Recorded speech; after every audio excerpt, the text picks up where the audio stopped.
शरीरामधलं calcium कमी होतंय, सगळे हाडं दुखतायत, ठणक करतायत, सगळे मणके दुखू राहिले, पाठ दुखू राहिली. ज्यावेळेस आपण डॉक्टरांकडे जातोय, कुठल्याही डॉक्टराकडे जातो, तर तो डॉक्टर आपल्याला सांगतो का तुझ्या शरीरामधले, तुझ्या हाडामधलं कॅल्शियम कमी झालेलं आहे आणि ते कॅल्शियम कमी झालेलं असल्या कारणाने तुला हा त्रास होत असतो.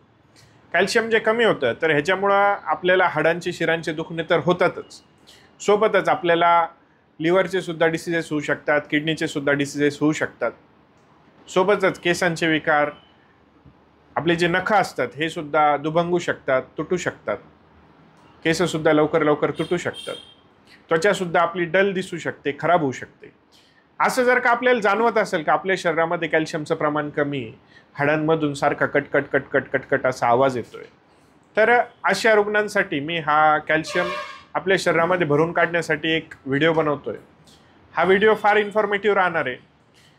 तर चला तर मग आपण जाणून घेऊयात कॅल्शियमचं प्रमाण आपल्या शरीरामध्ये कसं भरून आलं पाहिजे. तर आपल्या शरीरामध्ये कॅल्शियमचं जे चयापचय हे जर का व्यवस्थित होत नसेल तर कॅल्शियमचं प्रमाण आपल्या रक्तामध्ये, आपल्या हाडांमध्ये कमी व्हायला सुरुवात होते. त्याच्यामुळं ऑस्टिओपोरोसिसचा पण धोका निर्माण होऊ शकतो.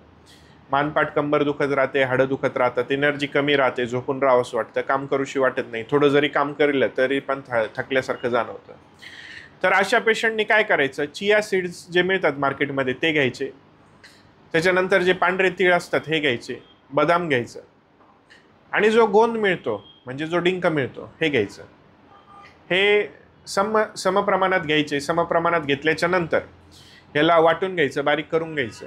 ह्याच्यामध्ये गाईचं तूप टाकायचं, कुठल्याही कंपनीचं आपण टाकू शकतो. अस्सल तूप भेटलं तर अस्सलही टाकू शकतो, गिरगाईचं भेटलं तर गिरगाईचंही टाकू शकतो, किंवा इतर ज्या कंपन्यांमार्फत मिळतात असं आपण तूप ह्याच्यामध्ये टाकू शकतो.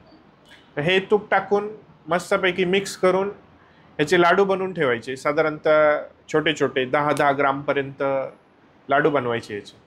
आणि हा रोज लाडू आपण जर का सकाळचा एक खायला सुरुवात करून टाकलं तर आपल्या शरीरामधील कुठलाही कॅल्शियमचा घटक जर का कमी असेल तर तो घटक परत तयार व्हायला सुरुवात होतो.